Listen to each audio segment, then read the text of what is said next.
저에게서 나는 도다 오직 주만이 나의 반석 나의 구원이시니 아멘. 오직 주만이 나의 산성 내가 요동치 아니하리.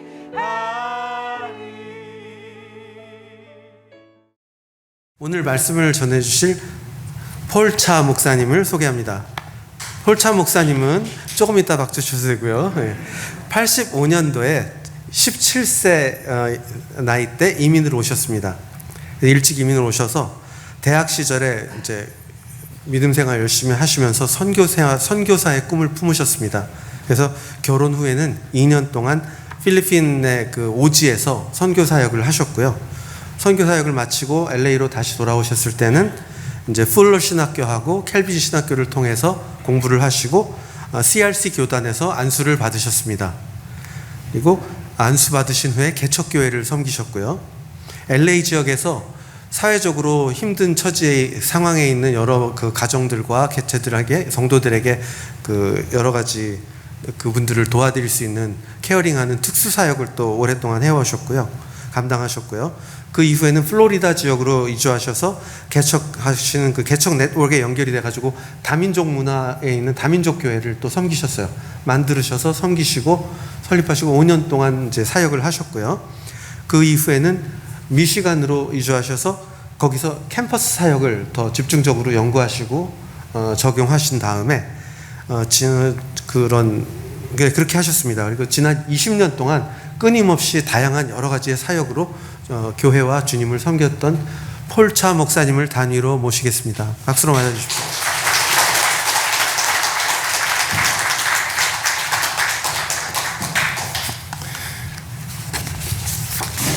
여기 사랑하는 성도 여러분 너무나 감사합니다.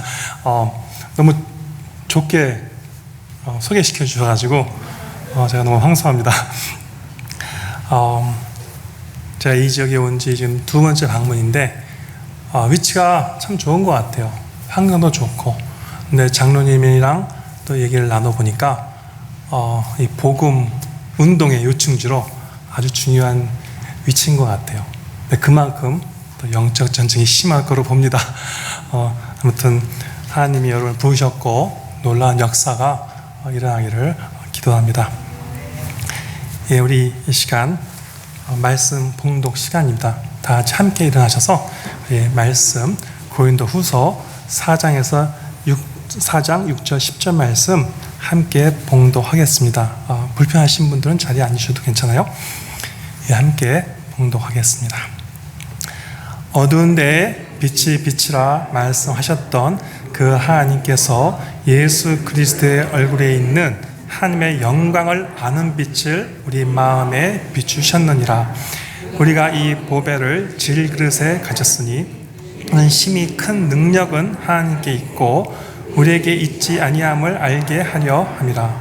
우리가 사방으로 우겨쌈을 당하여도 쌓이지 아니하며 답답한 일을 당하여도 낙심하지 아니하며 박해를 받아도 버림바 되지 아니하며 거꾸로 트림을 당하여도 망하지 아니하고 우리가 항상 예수의 죽음을 몸에 질려짐은 예수의 생명이 또한 우리 몸에 나타나게 하려 함이라. 아멘.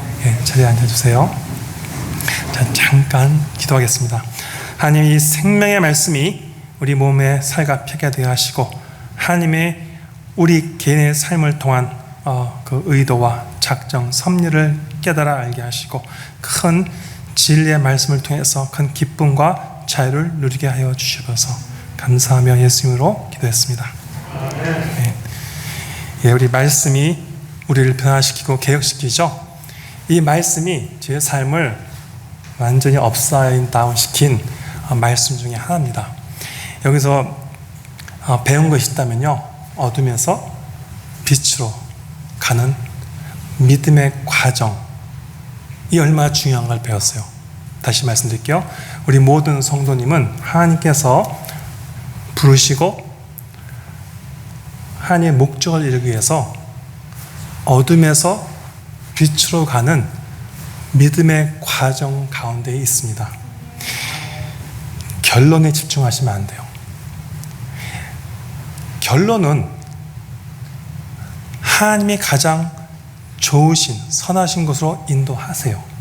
설상 나중에 우리가 마음에 안 든다 할지라도, 하지만 시간이 지나보면은 정말 최고였구나. 우리가 놓치기 쉬운 부분이 과정이에요. 과정. 이 과정을 놓치시면 안 돼요. 근데 과정이 항상 어둠에서 출발합니다. 그리고 하나님의 생명의 빛으로 인도하는데 시간이 걸리고 많은 인내심이 필요하고 또 많은 격려가 필요하고, 그래서 예배로 모여서 우리가 이 믿음을 과정을 모두 가는데 서로 응원하고 힘을 줘야 돼요. 여러분, 깊은 어둠에 갇혀 본 적 있어요? 다 있으실 거예요. 외적 어둠에 제가 간증을 해보면은, 옛날 멕시코 청년 때 갔었는데 운전을 한참 하고 간 것 같아요. 국경을 지나서도 한 10시간을 간 것 같아요. 근데 늦게 출발했기 때문에 제 친구랑 둘이서 운전하러 갔어요. 근데 그 당시는 내비게이션, 폰도 없었어요. 근데 암흑 같은, 정말 너무나 캄캄한 어둠인데 너무 무섭더라고요. 헤드라이트를 켰는데도 앞이 안 보여요. 와, 이러다 정말 그 몰려오는 공포와 그 두려움, 이러다가 이거 어떻게 되는 거 아닌가. 근데 한 40분, 1시간 정도 가는데 저기서 빛이 하나 보이더라고요. 살았구나. 뭔지 몰라도 그 빛을 향해서 계속 갔어요. 그러니까 마을이 나오더라고요. 자세한 기억은 안 나는데 자꾸 찾아갔어요. 그때 깊은 어두운 가운데 이 빛에 대한 고마움을 잊을 수가 없어요.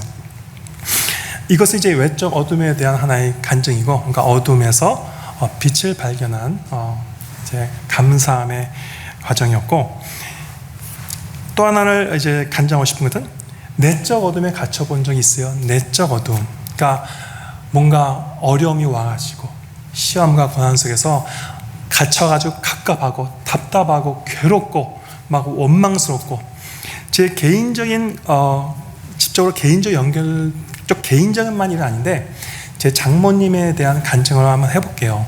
제 장모님이 40대 후반에 돌아가셨어요. 자궁암으로.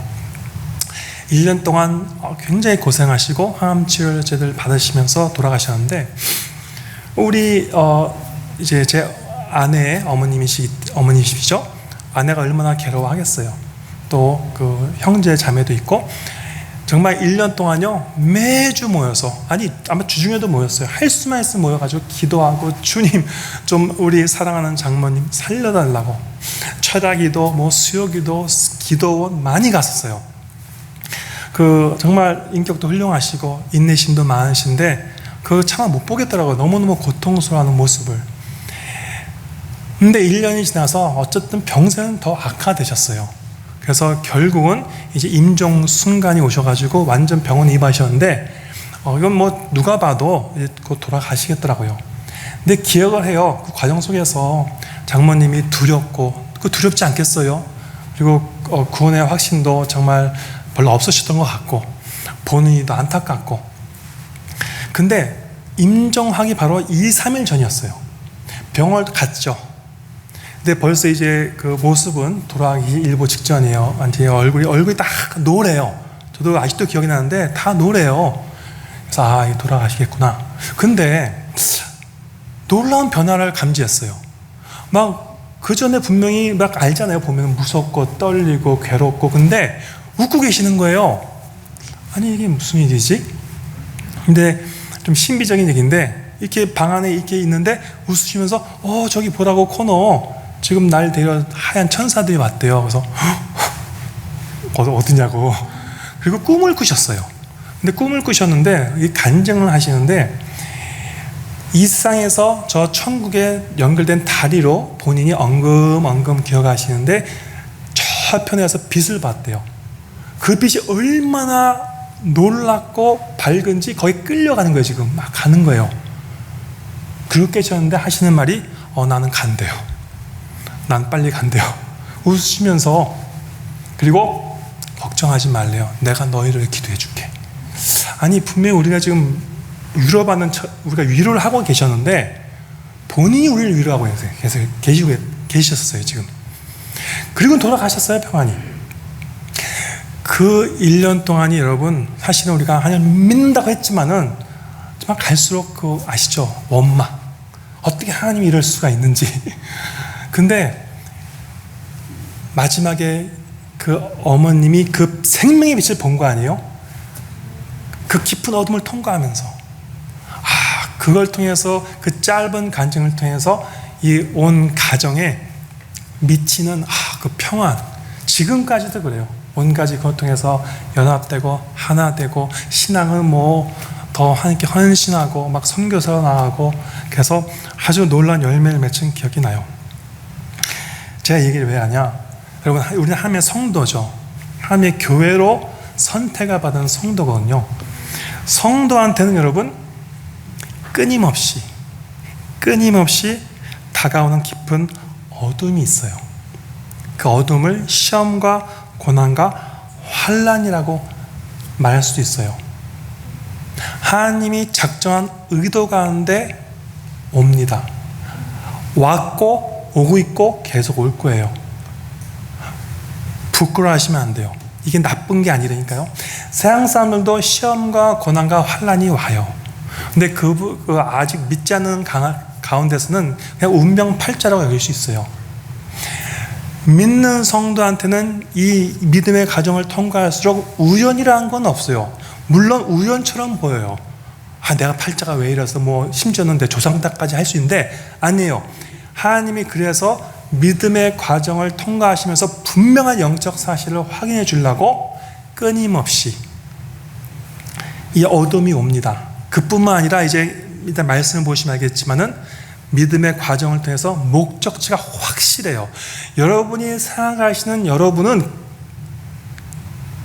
그 수준에 아직 그러니까 그 이상이에요. 하나님 여러분을 바라보시는 작정하시고 선택하시고 바라보시는 그 피조물로 반드시 만들어내시려고 지금 이 믿음의 과정을 통과하시고 있어요. 그래서 우리는 시험과 고난과 환난이 왔을 때 괴롭죠, 힘들죠, 화나죠, 분노하죠, 막 비방하고 싶죠 누구를. 근데 그때 하나님의 의도와 섭리를 잘 배우셔야 돼요. 하나님이 이 생명의 빛으로 나오게 하십니다. 그래서 이제 그 과정이 얼마나 중요하고 어떻게 해야 하는지를 말씀드릴게요.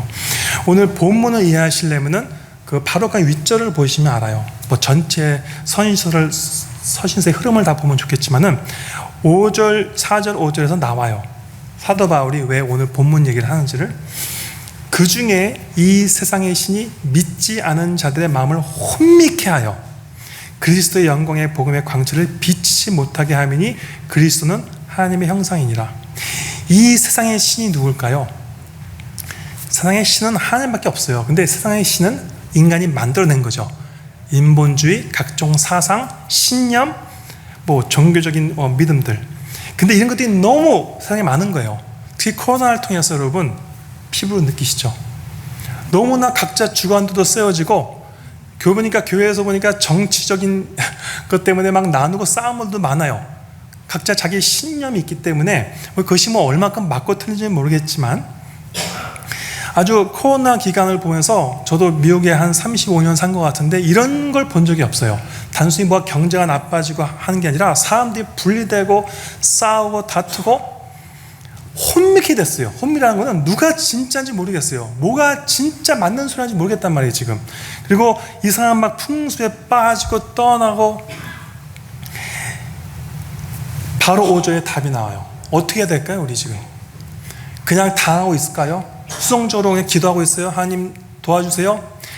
사도 바울은 분명히 얘기해요. 우리는 우리를 전파하는 것이 아니라 오직 그리스도 예수의 주 되신 것과 또 예수를 위하여 우리가 너의 종된 것, 사역의 내용과 목적을 분명히 얘기합니다. 이 영적 문제를 해결하고 극복하고 우리가 주관적으로 교회를 그러니까 하나님의 뜻대로 인도하시려면요, 하나님이 지금 믿음의 과정을 통해서 딱 결론 나오죠. 인본주의 쓰지 말라고 가르치는 거예요. 지금 사람의 말로 안 돼요. 오직 그리스도. 이제 그거를 가르쳐주는 과정이 있어요. 우리가 다 알죠. 오직 그리스도죠. 아니요, 말로 말고 피부로 진짜 느끼게 하나님이 지금 연다는 과정이 있어요. 그래서 오늘 본문이 어둠에서 빛으로 가는 그 여러분 과정을 잘 보셔야 돼요. 어둠이 뭘까요, 여러분? 어둠의 실체가 성경에서 분명히 나옵니다. 이사야 45장 7절. 어둠을 누가 지었어요? 나는 빛도 짓고 어둠도 창조하며 나는 평안도 짓고 환난도 창조하나니 나는 여호와라 이 모든 일을 행하는 자니라 하였노라. 그리고 창세기 1장 2, 3절에 어둠과 빛의 조화가 나와요. 이건 굉장히 중요합니다. 이건 공부를 많이 하셔야 돼요. 잘 이렇게 이해를 하셔야 돼요. 이거 어떻게 이해하세요? 땅이 혼돈하고 공허하며 흑암이 깊음 위에 있고 하나님의 영이 수면 위에 운행하시니라. 창조의 질서를 얘기합니다. 땅이 생각해보세요. 공허, 막 어지럽고 혼돈, 어지럽고 공허, 아무것도 없고 흑암이 깊은 흑암이 나타나는데 어두워요. 깜깜해요. 근데 거기에 하나님의 신이 운행한대요. 운행한다는 단어는 언어를 보시면 암탉이 날개치면서 이렇게 품고 있는 걸 얘기하는 거예요. 상상이 가시죠? 거기에 빛이 임하니까 낮과 밤이 생기고 저녁이 되며 아침이 된다는 질서가 생겨요. 여기서 빛은 생명의 빛을 얘기합니다. 지금 우리가 보는 태양, 달 얘기하는 거 아니에요. 그건 넷째 날이에요. 지금 하나님이 이렇게 질서를 딱 만들어놨어요. 다시 정리할게요. 공허, 혼돈, 어둠을 갖다가 성령이 꽉 품고 있어요. 거기에 빛이 임하는 거예요. 그러니까 저녁이 되며 아침이 된다. 그게 질서입니다. 근데 이 질서가 깨져버렸어요. 무슨 사건을 말미암아? 선악과 사건이에요. 3장. 어떻게 돼요? 불순종 아담과 하와가 선악 열매, 선과 악을 아는 열매를 먹어버린 거예요. 어떻게 됐어요? 생명의 빛은 떠나고 그 어둠, 공허, 혼돈, 흑암은 어떻게 돼요? 사단의 지배 아래 갇혀버린 거예요. 그럼 어떻게 해야 돼요? 그때부터는 공허, 혼돈, 흑암이 갇히면은 인간은 스스로 그 문제를 해결할 수밖에 없는, 그러니까 노력을 해야 돼요. 이 질서가 깨졌는데 해결이 될까요? 안 돼요. 근데 해결하려고 최대한 노력은 하겠죠? 그래서 해결한 척을 해야 돼요. 어느 정도 눈에 보이는 해결은 돼요. 스스로 만든 빛으로 가려고 노력을 해요. 근데 그렇게 갈수록 어떻게 돼요? 더 깊은 흑암에 빠져요. 왜? 사단이 잘한다, 네가 맞다, 네가 중심에 서 있다, 네 뜻대로 해봐라. 이건 잘 돼도 문제예요, 여러분. 안 돼도 문제고 지금. 너무 잘 되니까 자기는 믿잖아요. 그래, 나는 이 문제 내가 해결할 수 있어. 물론 세상에서는 존경을 받아요. 잘했어요. 근데 문제는 뭔지 아세요? 생명의 빛만 관계없이 점점 더 멀어져 가는 거예요. 이게 잘 된다고요? 잘 되는 거 아니에요. 또 안 되는 건 또 뭐예요? 아니, 차라리 안 돼서라도 하나님의 빛으로 갈 수 있다면은 차라리 세상적으로 좀 안 되는 것이 나을 수도 있어요. 그래서 요한복음 1장에 보면 뭐라 그래요? 생명의 빛이 다시 왔죠, 예수 그리스도. 근데 어둠이 알아봤어요? 이 땅에서 아무도 못 알아본 거예요. 당연히 알아볼 수 없죠. 왜 못 알아봐요? 성령이 지금 이렇게 품고 있어야 돼요. 다른 말로 성령의 역사가 있어야지만 어둠에서 빛으로 나올 수 있다고 얘기하는 거예요. 여러분, 제가 죄가 뭔지를 다시 한번 얘기할게요. 이 죄가 문제인데 창세기 3장 5절에 너희가 이렇게 말씀하시죠. 너희가 그것을 먹는 날에는 너희 눈이 밝아져서 하나님과 같이 돼요. 선악을 알 줄 하나님이 아심이라. 이게 무슨 말이냐? 하나님이 세상의 중심을 서가지고 창조를 했죠. 근데 인간이 사단한테 속아서 자기가 중심에 서려고 하는 거예요. 중심에 서서 이게 선이니 이게 악이니 자기가 판단하고 자기 중심을 끌고 가는 상태, 이거를 다 죄라 그래요. 그래서 공허, 혼돈, 흑암이 오면은 자기식대로 이게 선이야 악이야 판단하고 이걸 갖다가 포장시킵니다. 다른 말로 세상에는 그럴듯하게 성공해 보이나 문제는 영적 소경, 영적 장님이 된다고 해요. 이거는 교회만이 아는 비밀이고 애통해야 하면서 기도해야 될 문제예요. 내 자식이 성공한다고요? 성공해서 이왕이면은 잘 살고 좋은 차 몰고 이거 좋은 겁니다. 나쁜 거 아니에요. 근데 문제는 뭐냐? 그것이 오히려 독이 되어서 생명의 빛과 멀어진다? 정말 여러분 애통하면서 기도해야 돼요. 이 복음을 전하려고 하는데 귀가 막힌단 말이에요. 지금 눈이. 세상에 이렇게 살아가는 사람의 실체 하나님 보시기에 불쌍하다 그래요. 우리는 더 큰 행복을 추구해요. 근데 속으시면 안 돼요. 잠깐 눈에 보이는 육의 행복을 잡으려고 어떻게 돼요? 이 진짜 생명의 빛에서 멀어질 수가 있어요. 차라리 삶에 여러분 시험과 고난과 환난이 와서 내가 지금 절망과 괴로움과 낙심에 빠졌을 때 그것이 오히려 기회가 돼가지고 성령에 다시 한번 감싸임을 당한다면은 그거 모든 시험과 고난과 환난은 선의 선한 아주 재료가 됩니다. 그건 부끄러운 게 아니에요. 제가 옛날에 교회 사역할 때는 워낙 힘드신 분이 많았거든요. 과거에. 그래서 하도 인사를 이렇게 많이 시켰어요. 문제가 많습니까? 당신은 정말 축복받은 사람입니다. 문제 자체는 진짜 문제 때문에 고통을 받지만 그 문제 통해서 여러분 어둠 통해서 빛으로 나온다면요. 마치 사마리아 여인처럼 첫 번째로 예수 그리스도를 알아본 자가 된단 말이에요. 부끄러운 게 아니라니까요. 근데 여기에 속으시면 안 돼요. 이걸 부끄러워하고 창피하고 감추면은 본인도 문제지만은 자꾸 포장해서 남의 문제를 보고 금방 비판하고 판단하게 돼요.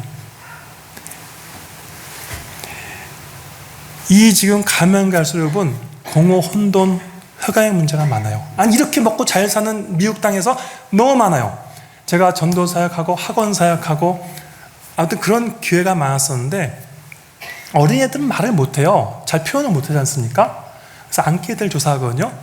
참 가위 눌리는 사람도 많고 정말 특히 요새는요 왜 이렇게 아이들이 카운셀러도 아니고 정신치료를 받고 있어요. 약을 먹고. 이게 말이 돼요? 한국 가정은 모르겠지만은 미국 가정은 그게 너무너무 이제 당연하게 하니까 근데 그것도 저는 별로 좋지 않다고 봐요.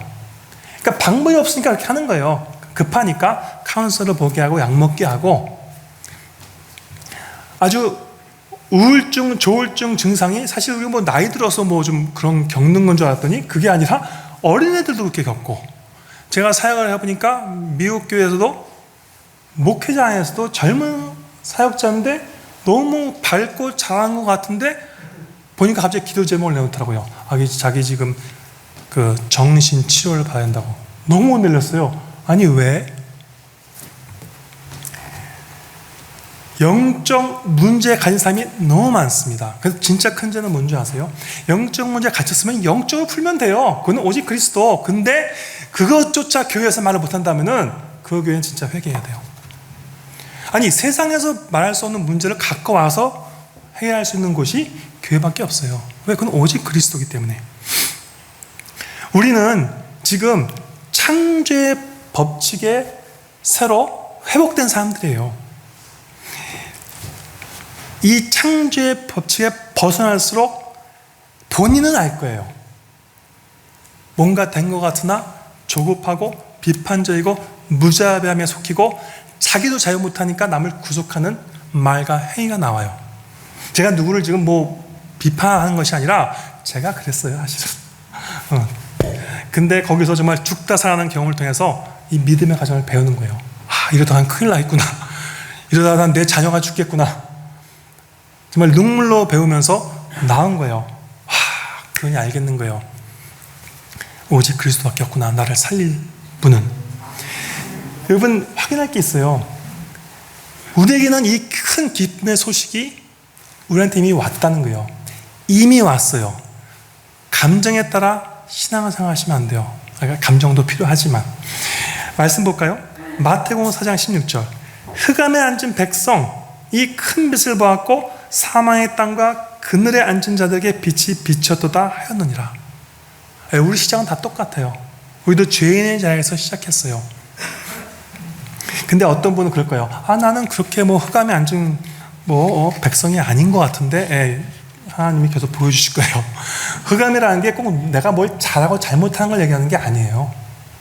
그 선악을 먹은 상태, 그게 내가 바로 세상의 중심에 서려는 상태, 그냥 그걸 죄라고 얘기하는 거예요. 그걸 깊은 흑암이라 그래요. 거기서는 생명을 살리는 빛이 나올 수가 없어요. 그래서 하나님이 계속해서 십자가의 은혜로 인도하시면서 우리의 원래 자리를 보게 하시고 창조의 질서로 회복시키는 거예요. 그래서 우리는 지금 어떠한 법칙이 있냐면요, 이건 정말 놀랍고 기쁘고 감사해야 돼요. 시험과 고난이 환난이 더 심해질수록 우리는 어떻게 돼요? 성령의 인치심이 있죠. 내주가 있죠. 충만이 있죠. 그래서 교회는 그것만 잘하면 돼요. 예배의 교제를 통해서 성령이 이미 계신 성령이 어떻게 은혜를 받지라고만 잘하면요, 생명의 빛으로 나가는 길이 쉬워집니다. 약속하신 성령의 은혜가 뭘까요? 성령의 은혜를 이렇게 잘 이해하시면 돼요. 약속한 성령은 말이요 진리요 영이라고 했죠. 말씀을 얘기해요. 진리의 말씀을 얘기해요. 성령의 말씀을 잘 들으셔야 돼요. 성령이 주시는 말씀, 진리의 말씀이라 그래요. 진리의 말씀을 잘 분별하셔야 돼요. 제가 전에 있던 교회는 제가 그렇게까지 얘기했어요. 성도들한테. 여러분 목회자 사랑하시죠? 그래서 어떤 분들은 그러더라고요. 목회자를 잘 섬겨야 되고 어떻게 지켜줘야 되고 너무 감사하더라고요. 근데 저는 이렇게 얘기합니다. 여러분, 목회자가 여기서 진리가 아닌 비진리의 말씀을 전하면요, 여러분이 알아서 하세요. 저는 쫓아내라 그래요. 교회는 딱 싸움을 하나만 잘하면 돼요. 비진리와 싸움을 정말 잘하셔야 돼요. 다른 건 다 져주세요. 다 필요 없어요. 교회를 치고 들어오는 게 비진리입니다. 거짓 사상. 그걸 일단 분별할 수 있어야 돼요. 온 힘을 다해서 싸워야 돼요. 비지가 진리가 들어오면은 금방 나타난 열매가 있어요. 율법주의, 신비주의, 종교주의에 빠져요. 시험과 고난과 환난이 오니까 급하죠. 절망스럽죠. 빨리 뭐가 알고 싶죠. 문제가 뭔지 아세요? 교회가 힘이 없으니까 사람들이 급하게 뒤에서 점집을 달려가요. 예언기도를 받으러 가요. 예언기도 받지 마세요. 큰일 납니다. 그 말이 잡혀버립니다. 사주팔자 보는 사람이 있어요. 아니, 뭐라는 게 아니라 이해해요. 이건 교회의 문제예요. 교회가 못하니까 달려가는 거 아니에요, 지금 급해서. 교회는 시험과 고난과 환난이 왔을 때 첫째 하나님의 의도와 작정이 있는 거고 특별한 축복이 숨겨져 있어요. 그래서 빨리 기도하고 될 것이다, 그런 사람 보지도 말고 빨리 피하세요. 그걸 어떻게 알아요? 될지 안 될지를. 이렇게 말을 해야죠. 하나님 원하신 결론을 할 것이다.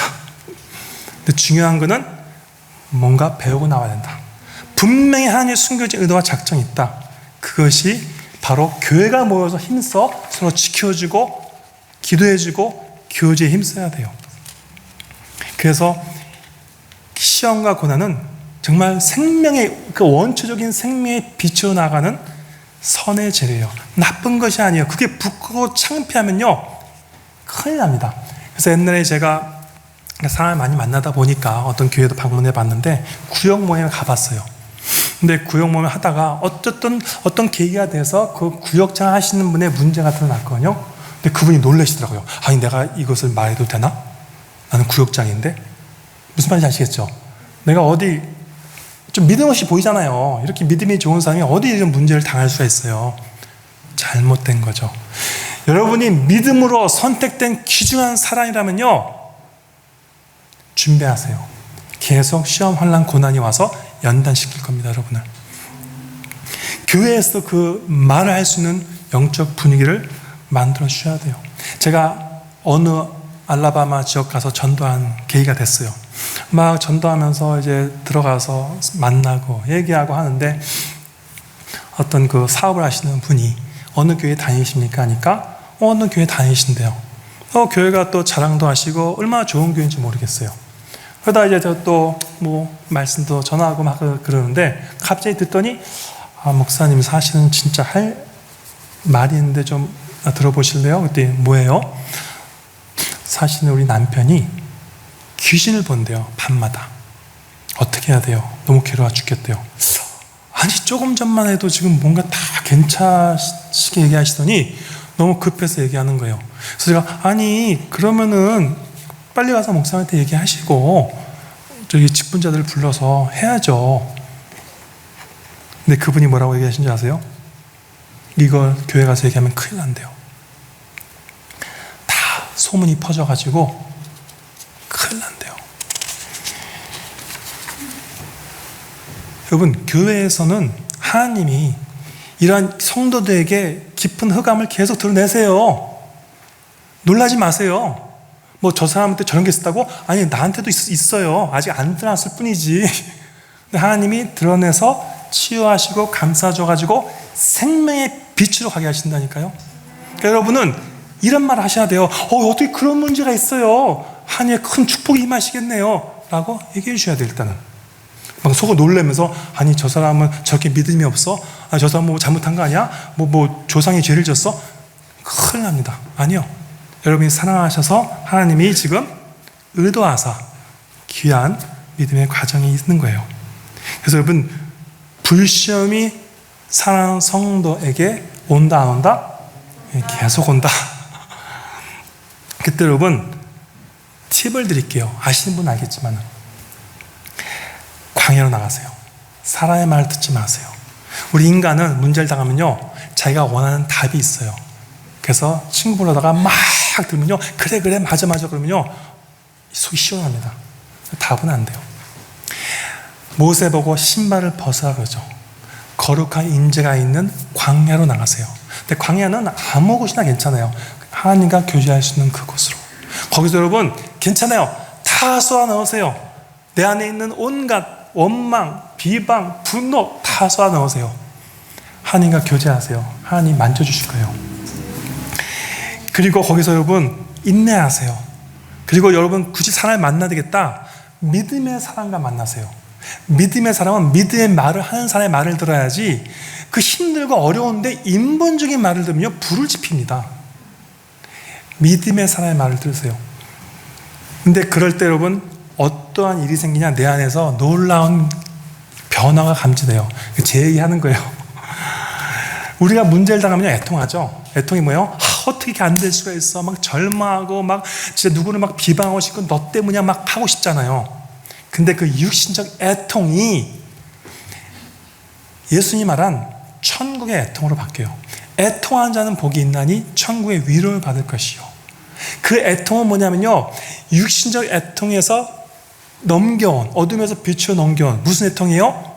오직 그리스도만 바라는 이거였구나 이거밖에 없어 나는 정말 그리스도 없으면 못 살아 그거 하나님이 가르쳐주시려고 지금 처음에 육신적인 문제를 떨어뜨리고 성령이 은혜가 계속 임하사 그러한 천국의 애통으로 가는 거예요. 그러니까 하나님의 위로를 받는 거예요. 하나님의 위로만 받아야지 사는 경우에 지금 생명의 빛에 점점 이때니까요. 생명의 빛은 점점 이제 노출되기 시작하는 거예요. 빛이 있는데 그동안 왜 안 보였어요? 나 때문에 안 보인 거예요. 사실 문제가 아니에요. 문제가 아니라 문제에 갇힌 나. 그런데 계속해서 하나님이 이제 성령의 은혜로 그걸 벗겨내시면서 봐, 이 빛이 비추고 있다니까 얼마나 가까이 비추고 있었어요. 봐, 그거였구나. 어떻게 돼요? 그러면서 내 말이 바뀌기 시작해요.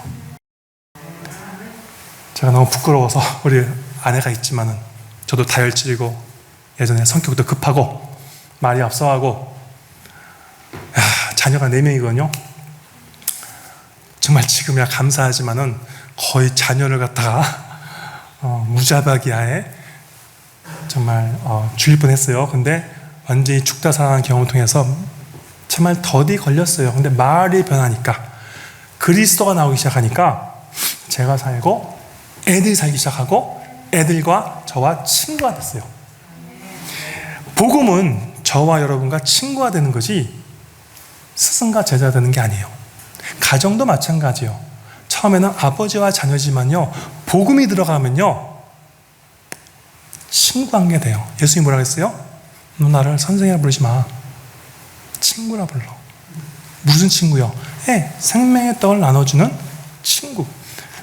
근데 제가 간증은 제가 잘해서 결코 된 게 아니라 죽고 사는 어떤 깊은 흑암을 드러내는 과정 속에서 하나님의 위로를 받고 만지지를 받고 살아났습니다. 그래가지고는 아이들과도 그렇게 막 절망하고 괴로워했던 관계가 그렇게 쉽게 회복이 되더라 라고 간증하는 거예요. 지금 문제가 바뀔 것을 많이 기대하지 마세요. 바뀔 수도 있고 안 바뀔 수도 있어요. 중요한 것은 문제를 바라보는 나의 시각을 바꾸신 거예요. 어떻게? 그리스도의 시각으로.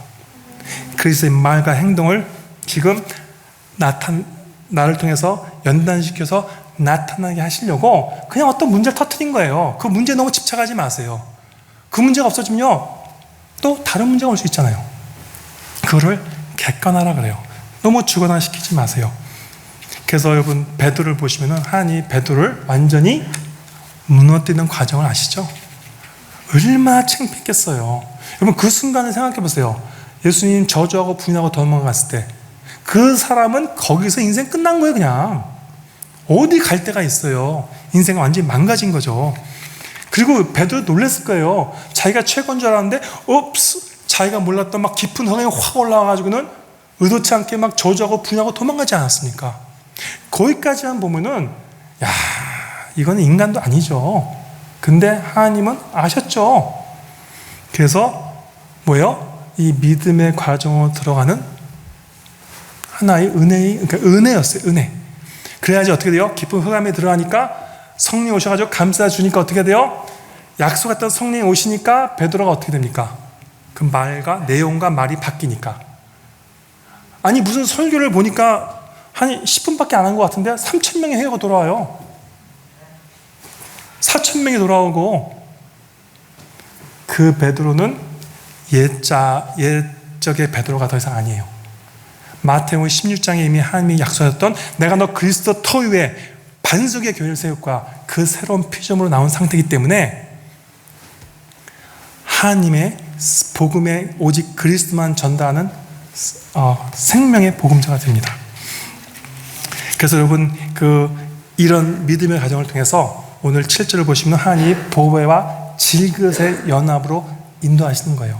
우리의 신랑은 누구예요? 영적으로 예수 그리스도. 동거하고 있죠. 하나님이 아주 동침하면서 가까이 지내고 싶은 거예요. 어떻게? 내가 질그릇이 돼야 돼요. 여러분 교회가 하나 되자 그러죠. 정말 하나가 되던가요? 하나 되는 모양은 있어요. 근데 성경에서 하나랑은요 나와 너가 하나가 되지 못해요. 여러분 제가 살아온 기준과 배경이 여러분과 다른데 어떻게 하나 됩니까? 성경에서 진짜 하나는 뭔지 아세요? 나와 너와의 본질, 말도 똑같고 내용도 똑같고 그걸 하나라 그래요. 여기 오순절 사건을 보세요. 오순절에 성령이 임하니까 어떻게 돼요? 모두 다 자기가 가진 내용이 차합되고 말이 차합되니까 모두 한 동일한 각자 다른 언어로 하나님의 큰 일을 말하더라. 그걸 하나됨이라 그래요. 예수님과 연합되는 과정으로 들어가잖아요. 나의 신부라 불렀지 않습니까? 그러니까 어떻게 해야 돼요? 하나님이 너와 말과 내용을 내가 차합해야 돼요. 다른 말로 우린 질그릇이에요. 흙의 먼지 속에서 창조가 되었거든요. 거기에 생기를 불어 넣었어요. 이게 창조 질서란 말이에요. 근데 죄가 들어서 어떻게 돼요? 나의 질그릇을 금과 은과 다른 재로 멋지게 만들려고 그래요. 그러면은 보배는 담겨져 있는데 보배가 빛을 발할 수가 없어요. 우리는 이 죄를 잘 알아야 돼요. 죄라니까 자꾸 나쁜 말, 나쁜 행동이 아니라 그냥 옛 체질로 돌아가서 내가 살아왔던 그 기준, 습관, 체질이 좋사오니 자꾸 돌아가는 상태. 그러면은 질그릇이 안 되고 그래 예수랑 연합하고 나는 축복받은 것 같은데 사실 실제로는 경험이 잘 안 돼요. 하나님이 질그릇으로 이 믿음의 과정을 통해서 질그릇, nothing이라 그래요. 없음. 그 상태로 계속해서 지금 돌아가게 하시는 과정이에요. 그래서 이미 성취된 사실이 뭐예요? 보배가 있다니까요. 신랑이 내가 있다니까요. 지금 다른 말로 그리스도의 반석 위에만 내가 세워진 참 성전이라고 이미 하나님이 선포하셨죠. 그 실체를 보여주는 거예요. 그 실체를. 여러분 이 말씀을 오해하신 분도 있어가지고 제가 짧게 해석해 드릴게요. 고린도전서 3장 11절에서 15절. 여러분이 누가 이런 말을 하시는 분들을 많이 들었어요. 나는 구원받을 때 겨우 구원받을 것 같아. 그리고 구원받을 때 저기 코너에 달려가지고 따라가면서 구원받을 것 같다고. 구원은 그런 게 아니에요. 이 말씀이 그 말이에요. 이 닦아둔 것 외에 능히 다른 터를 닦아둘 자가 없으니 이 터는 곧 예수 그리스도라. 그러니까 우리는 예수 그리스도의 터 위에 세움을 받아가지고 지금 하나님의 성전이 됐거든요. 만일 잘 들어보세요. 만일 누구든지 금이나 은이나 보석이나 나무나 풀이나 짚으로 이 터 위에 세우면 각 사람의 공적이 나타날 터인데 나타나겠죠. 이거는 자기가 세운 거니까. 그날이 공적을 밝히니 이는 불로 나타내고 그 불이 각 사람의 공적이 어떠한 것을 시험할 것임이라. 무슨 말이에요? 사람의 공적은 나중에 불로 다 태우겠다는 거예요. 왜? 우리는 그리스도의 터밖에 안 남잖아요 지금. 만일 누구든지 그 위에 세운 공적이 그대로 있으면은 상을 받고, 상을 받는다는 얘기예요? 안 받는다는 얘기예요 지금. 누구든지 그 공적이 불타면 해를 받으리니 그나 자신은 구원을 받되 불 가운데서 받은 것 같으니라. 이게 지금 너 열심히 해, 공적이 드러나, 그럼 상을 주께 준다는 얘기예요? 여기 몇 번 읽어보세요. 우리는 그리스도의 터 위에 세워진 하나님의 참 성전이 됐거든요. 그냥 한번 열심히 해봐. 네 공적을 쌓아봐. 그건 안 받겠다는 거예요. 그건 불로 다 태워진다는 거예요. 그건 심판 얘기하는 게 아니라 그거는 하나님이 못 받아 얘기하는 거예요 지금. 하나님이 지금 만들어가는 과정을 얘기하는 거예요. 저 끝자락에 달려가지고 구원받는 사람 없어요. 다 여러분은 예수 그리스도의 은혜로 아무 조건 없이 구원받았고 성령의 인치심을 받았고 다들 구원할 때 천국에 입성할 때 박수 치면서 박수를 받으면서 입성을 합니다. 내가 뭘 했길래? 여러분 한 거 없어요. 할 건 있어요. 잘 진리의 말씀을 들으시고 생명의 전달자가 되시면 돼요. 근데 그거 상급은 다 똑같아요. 이렇게 하면서 이제 그래서 마지막 구절에 나오는 거예요. 이 믿음의 과정의 목적지가 나오는 거예요. 아까 배경에서 잠시 봤지만 믿음을 계속 통과하는 거예요. 어둠에서 빛으로, 어둠에서 빛으로. 왜? 3절에 뭐예요? 오직 예수의 빛과 생명만 들어가게 하시려고. 여러분, 진리의 말씀이 나를 자유케 합니다. 진리의 말씀이 나를 자유케 하는 걸 경험하셔야 돼요. 다른 말로 비진리에 묶인 나를 은혜로 말미암아 깨닫고 인정하는 게 쉽지가 않아요. 근데 복음을 통해서 내가 얼만큼 옛 체질, 나의 기준, 나의 사상이 너무 좋아서 묶여 있는지를, 그게 아무리 좋아도 복음과 상관없으면 하나님은 받지 못해요. 아니, 쓸 수가 없어요. 새로운 피조물로서 하나님이 계속 무너뜨리시면서 약속했기 때문에 지금 시험과 환난과 고난을 주는 거예요. 그래서 로마서에 시험과 우리가 환난 중에는 즐거워하니 5장에 이는 환난이 뭐예요? 인내를 낳고 인내는 연단을 낳고 연단은 뭐예요? 소망을 유지하라. 무슨 소망을 얘기하는 거예요 지금? 그럼 문제가 다 잘 된다는 얘기예요? 그거 얘기하는 거 아니에요 지금? 소망이 우리를 부끄럽게 하지 아니하면, 왜냐면 지금 많이 부끄럽거든요 이런 문제를 당해서. 근데 이 소망을 하면 이게 그것 때문이었어 라고 깨닫는데 그게 뭐예요 도대체? 여러분 보세요. 여러분 스스로 한번 대답을 해보세요. 또 여러분 주위를 좀 돌이켜보세요. 가정 문제로 고통받는 사람 많습니다. 자녀 문제로 고통받는 사람 너무 많아요. 인간 관계에서 묶여가지고 그 매듭이 얼마나 이렇게 꼬였는지 이건 정말 포기한 사람이 너무 많아요. 이 인간적으로 노력을 다 해봤는데도 포기한 사람이 많아요. 그게 왠지 아세요? 그 영적 문제예요. 그 말은 영적으로 해결해야 돼요. 그 말은 오직 그리스도. 내 건 다 해봤잖아요. 안 된다니까요. 그럼 그만하세요. 안 돼요. 그럼 어떻게 해야 돼요? 여러분, 알면 쉽고 모르면 굉장히 어려워요. 이게 복음의 사역의 내용인데 예수님은 우리한테 아주 쉽게 말씀해 주셨어요. 믿음은 들으면서 나고 들음은 하나님의 말씀인데 누가 하나님의 말씀을 선포할 것이냐가 핵심이에요. 지금 제가 또 귀신 얘기해서 죄송한데 전달 보니까 하도 그런 사람이 많아가지고 어떤 사람을 만났어요. 커피숍에서 만나고 얘기하는데 알고 보니까 옛날에 조폭이었어요. 뭐 근데 그것도 중요한 게 아니라 얘기하는데 말씀을 전했어요. 제가 커피 마셔서만 20분 얘기한 것 같아요. 근데 그 다음날 전화가 왔어요. 목사님, 밤에 잠을 자는데 막 꿈에서 홍기가 보이면서 막 되면서 귀신이 또 나가더래요. 그러면서 고백하는 게 자기 어머니가 무당이었대요. 근데 제가 말한 포인트는 뭐냐면은 지금 나는 한 게 없는데 저는 정말 커피 마시면서요 내가 가진 그리스도의 내용을 말했을 뿐이에요. 한 20-30분? 근데 듣는 이로 하여금 성령 역사에서 어떻게 했는지 아세요? 정말 오직 그리스도만 얘기했거든요.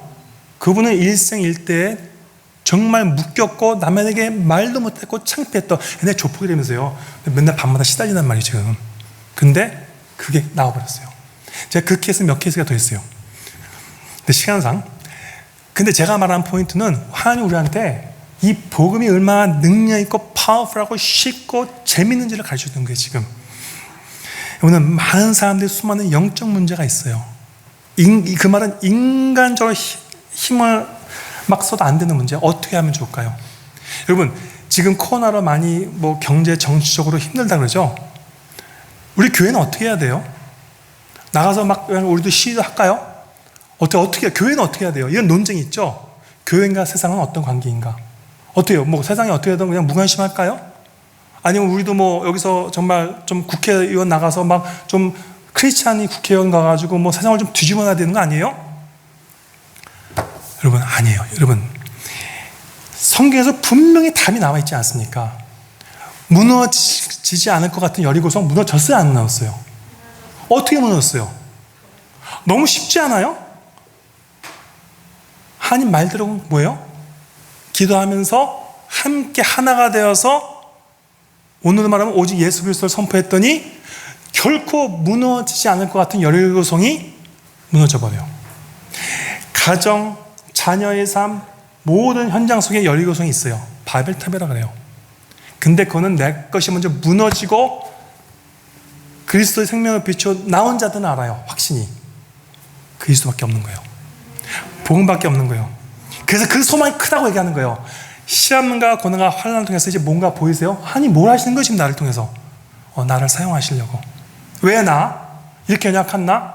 이렇게 실수가 허물이 많은데 여러분 소심하지 마세요. 뭐 제자들도 다 소심했어요. 우리보다 잘난 거 하나도 없어요. 예, 우리는 그렇게 잘난 사람이 아니에요. 근데 하나님이 오히려 그 실수와 허물이 많을수록 감싸주기 원하시고 오히려 그것이 통로가 되어서 하나님만 의적해 하는 선의 재료가 됩니다. 그래서 계속해서 얘기하는 게 히브리서 4장 15절 16절 우리에게 있는 대제사장은 우리의 연약함을 동정하지 못하는 시간이요. 아신다니까요. 모든 일에 우리와 똑같이 시험을 받으신 이로되 시험을 다 받아내셨어요. 그리고 죄는 없으시니라. 그래서 해결자가 되는 거예요. 그는 묶이지 않아요. 죄 싫지 않아요. 우리 다 아세요. 그러면 우리가 할 건 딱 한 가지예요. 긍휼, 용서, 죄사함, 자유하심을 받고 때를 따라 돕는 은혜를 얻게 하여 은혜의 보좌 앞에 담대히 좀 뻔뻔하게 나오세요. 그렇다고 우리가 실수하고 허무했던 것이 잘했다는 게 아니에요. 회개하세요. 그러나 그걸 하나님 앞에서 해결하세요. 죄라는 건 싸워서 이기는 게 아니에요. 여러분이 묶여있는 어떤 문제 있죠. 만약 그 중독이라고 합시다. 그거 어떻게 이기실래요? 또 옆에 사랑하는 사람이 중독에 빠졌어요. 그거 어떻게 도와주실래요? 여러분 죄라는 것은요 이미 싸워서 이겼어요. 그 실체를 보는 만큼 자유하게 됩니다. 그러니까 여러분 알면 쉬운 거고 모르면 어렵습니다. 하나님이 우리한테 일 다 맡기면서 네가 싸우고 네가 일을 하는 게 아니에요. 내가 다 싸우고 이겼어. 이거 보여? 보는 만큼 일은 되어지는 거예요. 지금 이게 복음이라 그래요. 그래서 여러분, 사도 바울의 간증이 이거예요. 형제들아, 내가 너에게 말하오니, 고린도서 2장. 그러니까 사도 바울이 얼마나 똑똑했어요. 말 잘했죠. 근데 사도 바울이 이렇게 얘기해요. 형제들아, 내가 너에게 나아가 하나님의 증거를 전할 때 말과 지혜의 아름다운 것으로 아니하였으니 내가 너희 중에 예수 그리스도와 그가 십자가에 못 박히신 것 외에는 아무것도 알지 아니기로 작정하였습니다. 왜 이런 말 할 것 같아요? 교회만이 답을 지고 있어요. 오직 그리스도. 그리고 오직 그리스도만 얘기하는 사랑의 빛을 지라고 하는 거예요. 내가 한번 밥 사주니까 또 사줘야지. 그것도 빛을 줬지만 진짜 빛은 오직 예수 그리스도의 내용을 가져가지고 자꾸 들려주라고 하는 거예요. 그것만 들려줘도 얘기는 이미 문제는 해결됐어요. 아니, 해결되는 과정이 있어요. 제가 말씀을 맺을게요. 어둠에서 빛으로. 여러분, 다 믿음의 과정 속으로 들어간 멋진 성도입니다. 사람이 어떻게 판단하든 신경 쓰지 마세요. 하나님이 이미 작정했기 때문에 여러분은 하나님의 그 아름다운 은혜 속에 들어가 있어요. 오늘 16절, 17절, 18절이 여러분이 갖고 가셔야 할 기도 제목이에요. 볼까요? 같은 본문이에요. 4장. 그러므로 우리가 낙심하지 않으니, 낙심하지 마세요. 물론 낙심이 되죠. 속지 말라고 얘기하는 거예요. 왜? 이거는 우리의 겉사람, 옛자의 죽음으로 가는 거고, 지금. 어떻게, 그리고 옛 묶임에서 오고, 내가 쌓아왔던, 나도 모르게 쌓아왔던 인본적 바벨탑이 무너지는 과정인데, 그 과정 속에서 뭐가 보여요? 우리의 속사람은 성령으로 재창조된, 약속된 새로운 피조물이 나타나기 시작해요. 그게 경험되는 거예요, 서로. 두 번째 제목은, 그러니까 그렇게 믿음의 과정을 통해서 하나님, 내 속사람은 날 가지고, 겉사람은 날 가지고, 속사람은 새롭게 더욱 해주세요가 기도 제목이고, 두 번째는 우리가 잠시 받는 환난에 경한 것이 지극히, 환난이 크죠. 근데 이 경한 것이 지극히 왜 경하다고 쓰냐? 지극히 크고 영원한 영광의 중요한 것을 우리에게 이루게 하심이. 영광의 중요한 것이 뭐예요? 영원한 것인데 뭐예요? 예수 생명, 예수 자유, 진리를 선포할 전달자가 필요한 거예요. 하나님 반드시 그렇게 만들어 주셔야 되고, 그럴 사람이 너무너무 필요하고. 왜? 여러분, 제가 이 복음이라는 게, 여러분, 제 한 사람이 복음 운동하도 안 되지 않습니까? 제가 해서 제 가정 변화시킬 수 있어요. 하나님의 은혜로 제 친구도 변화시킬 수 있어요. 근데 우리가 복음 운동하면서요, 아니, 이 미국을 살려야 될 거 아니에요? 그럼 나 혼자 갖고 안 되잖아요. 여러분도 택함을 받았고, 여러분도 생명의 전달자란 말이에요, 지금. 이걸 이루겠다고 작정하셨고 가고 있어요. 마지막은 뭐예요? 18절. 우리가 주목하는 것은 뭐예요? 보이지 않는 거예요. 보이는 것에 연약해서 자꾸 집착이 가는데, 그래서 우리가 교제를 하는 거예요. 보이는 것에 집착하지 마. 보이는 것 뒤에 보이지 않는 하나님의 의도와 섭리가 뭐냐? 그래서 격려하고 기도하는 거예요. 그래서 교회가 필요해요. 혼자 신앙생활 못해요. 그래서 같이 교회로 모여서 오직 그리스도를 말해주고 세워주고, 이런 과정 속으로 같이 들어가는 거예요. 그럼 여러분, 우리가 이런 기도 많이 하죠. 하나님, 교회를 부흥시켜 주셔서. 그런 기도 안 해도 돼요. 부흥은 될 수밖에 없어요. 하나님이 지금 작정하고 만드신 필요하신 교회인데, 지금 쓰시려고 그러는데 빛은 이미 비추고 있어요. 근데 문제는 우리가 빨리 포착을 해야 돼요. 빛에는 문제가 없는데 내가 지금 나 스스로가 갇혀 있구나. 그러면서 서로 많이 오직 그리스도의 말씀으로, 물론 우리가 서로 인간적인 말도 하지만은 이왕이면 특히 복음으로 서로 격려하고 세워주고 하나님의 약속을 바라보면서 계속해서 밀어줘야 돼요. 그러면은 뭐 온누리 교회뿐만 아니라 하나님이 세우신 교회는 반드시 복음 운동의 중심지가 될 것이고, 우리가 언제까지 살 수 있을지 모르겠으나 이 복음 운동에 참여하는 모든 자가 돼야 돼요. 그렇게 하나님이 귀한 믿음의 가정을 가시게 하시고 약속이 여러분뿐만 아니라 우리 가정과 자녀 위에 또 이웃에게 성취되기를 예수님으로 축원합니다. 이제 기도할게요. 하나님, 주님께서 정말 그냥 아카페 사역을 우리 모두 부르시고 이렇게 교회로 모아주시고 각기 다른 인생을 살아왔지만 같은 믿음의 과정을 가게 해주셔서 같은 언약적 축복으로 도달케 하심을 감사합니다. 주님, 인내하게 도와주시고 또 서로 격려하게 도와주시고 같이 손붙잡고 힘써 나가면서 복음의 그 깊은 내용을 맛보고 복음을 운동을 같이 하는 하나님의 큰 정말 멋진 교회로 성장시켜 주셔서 감사하며 예수님으로 기도했습니다. 아멘. 네, 우리 같이 일어나서 찬양하겠습니다.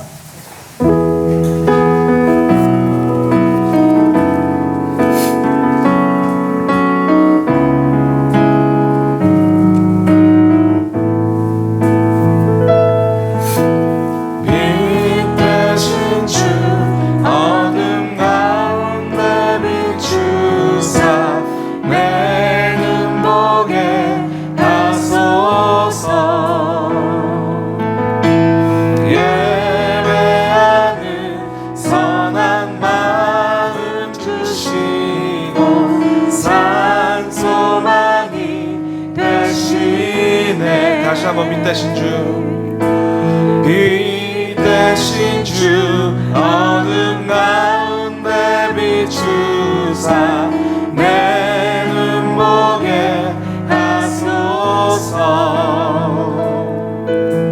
예배하는 선한 마음 주시고 산 소망이 되시네.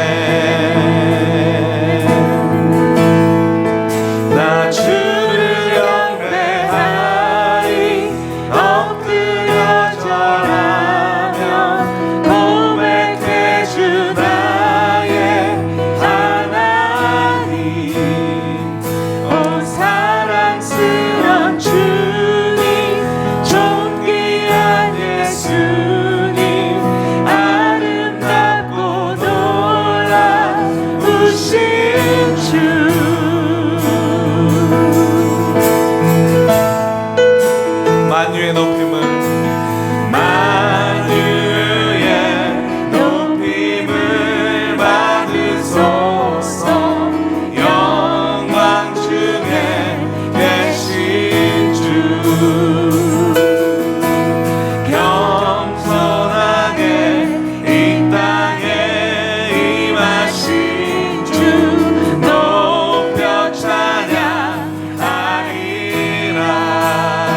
절하며 고백해 주 나의 하나님. 오 사랑스런 주님, 존귀한 예수님, 아름답고 놀라. 다시 한번 나 주를 경배하리, 나 주를 경배하리. 엎드려 절하며 고백해 주 나의 하나님. 오 사랑스런 주님, 존귀한 예수님, 아름답고 놀라우신 주. 우리 1분만 같이 기도할까요? 여러분, 모든 믿음의 과정 속에 있습니다. 어둠에서 빛으로, 아까 말한 것처럼 여러분, 나의 겉사람이 낡아지고 속사람이 새로워지게 되는 과정이 되게 해주시고, 또 영광의 중요한 것 하나님의 그 목적지로 생명의 전달자로 인도해 주시고, 또 내가 보이는 것에 주목하지 않게 달라고, 동시에 여러분 그러한 눈을 가지고 우리 내 사랑하는 이웃, 내 옆에 있는 성도도 보고 또 사역도 할 수 있는 자리로 가게 달라고 같이 한번 축복하며 기도하겠습니다. 하나님, 주님께서 갈수록 주님 또 시험에 들고 또 어둠에 빠집니다. 하지만 주님의 신실함을 통해서 다시 빛으로 나오며 속사람 함이 작정하신 새로운 표정으로 나갑니다. 주여, 주님께서 언약하신 대로 나를 사용하시고 우리 이웃을 사용하시고 내 가정을 사용하시고 내 정말 우리 성도를 사용하시는 귀한 복음의 자에게 내가 도와주셔서, 그리고 하나님 주복하지 않게 도와주시고 오직 하나님 원하시는 것만 주목하시도록 내 시선을 바라봐 주시고, 하나님 온전한 주님, 하나님의 정말 귀한 하나님의 섭리를 보고 따라가는 하나님 믿음의 충만을 주시고 성령의 충만을 주시면서, 제가 축도로 마치겠습니다. 하나님, 전 잘 모르겠습니다. 하지만 이 교회에 하나님이 택하신 귀한 성도들이 너무나 많은 걸 제가 압니다.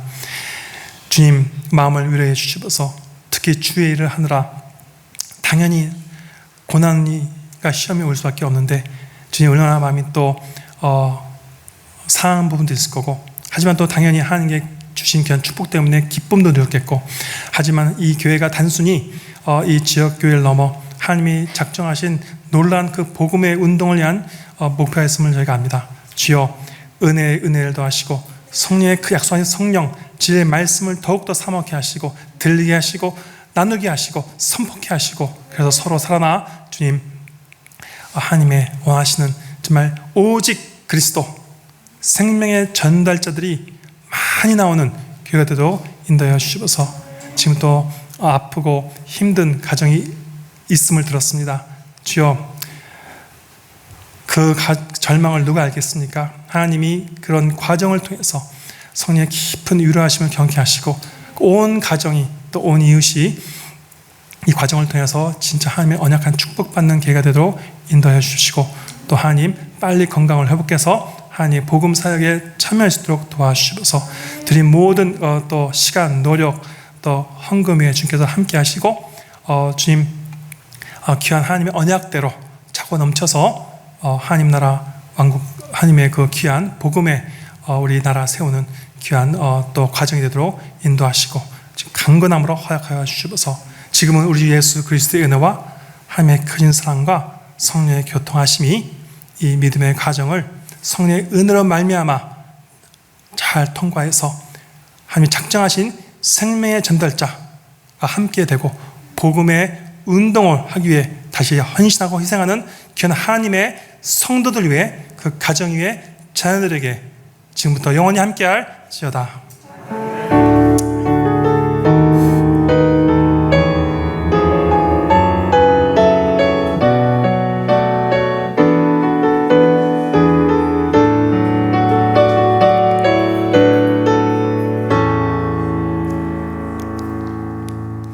동서남북 어디나 땅끝까지 주님만 의지하고, 아멘. 눈 어두워 못 보는 백성에게 복음의 빛 비춰라. 빛의 사자들이여 복음의 빛 비춰라. 죄로 어둠 밤 밝게 비춰라. 빛의 사자, 다시 한번 빛의 사자들이여 빛의 사자